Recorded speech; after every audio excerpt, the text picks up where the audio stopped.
অ্যাবডাকশনের মতো একটা নাটক সাজিয়ে তাড়াতাড়ি তাকে ফাঁসিতে ঝুলানো হয়েছিল, যেন ২১শে আগস্ট মামলায় উনি গিয়ে সাক্ষ্য হিসাবে দাঁড়াতে না পারেন। যাকে ২০১৭ সনে অ্যারেস্ট করা হয়েছিল, এখন পর্যন্ত তিনি কারাগারে আছেন। তো প্রেক্ষাপটটা ছিল এরকম, মুফতি আব্দুল হান্নান কাশিমপুর কারাগার থেকে যখন তাকে আনা নেওয়া হয়, তখন কথিত করেছিল পুলিশ তখন যে এই মাদ্রাসার ছাত্র মুফতি হান্নানকে হাইজ্যাক করতে চেয়েছিল, কিডন্যাপ করতে চেয়েছিল বাঁচানোর জন্য। এইটা ছিল মাদ্রাসার ছাত্র মুস্তফা কামালের বিরুদ্ধে অভিযোগ। এই ঘটনা যখন জাতীয় পত্র পত্রিকায় ছাপা হলো, তখন আমার লার্নেড ফ্রেন্ড আমাকে বললেন, তৎকালীন সময়ের chief justice mister S K. Sinha open কোর্টে তৎকালীন সময়ের ডিএজিকে বলেছিলেন, এই নাটক না সাজালে কি হতো না।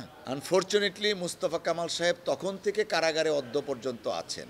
আর মুফতি হান্নানকে ২০১৭ সনে অ্যাবডাকশনের অভিযোগটা করার একটা প্রেক্ষাপট ছিল। আপনারা জানেন ২১শে আগস্ট মামলা মুফতি হান্নান ছিলেন প্রধান সাক্ষী। তো ওই সময় অ্যাবডাকশনের মতো একটা নাটক সাজিয়ে তাড়াতাড়ি তাকে ফাঁসিতে ঝুলানো হয়েছিল, যেন ২১শে আগস্ট মামলায় উনি গিয়ে সাক্ষ্য হিসাবে দাঁড়াতে না পারেন। তো ২০১৭ সনের অ্যাবডাকশনের নাটকটা সাজানোর কিছুদিনের পরেই মুফতি হান্নানকে ফাঁসি কাস্টে ঝুলিয়ে দেওয়া হলো, এবং ২১শে আগস্টের বিচারের নামে অবিচার বা প্রহসনের মাধ্যমে বিএনপির ভারপ্রাপ্ত চেয়ারম্যান জনাব তারেক রহমান সাহেব সহ অনেকের বিরুদ্ধেই রায় ঘোষণা করা হলো, এবং এই রায়টা হয়েছিল একতরফা রায়। পার্টিকুলারলি জনাব তারেক রহমান সাহেবের বিরুদ্ধে একমাত্র সাক্ষী ছিলেন মুফতি হান্নান। তো মুফতি হান্নান যেন সশরীরে কোর্ট আদালতে এসে সাক্ষ্য দিতে না পারেন, সেই জন্যই তাকে ফাঁসিতে ঝুলানো হলো।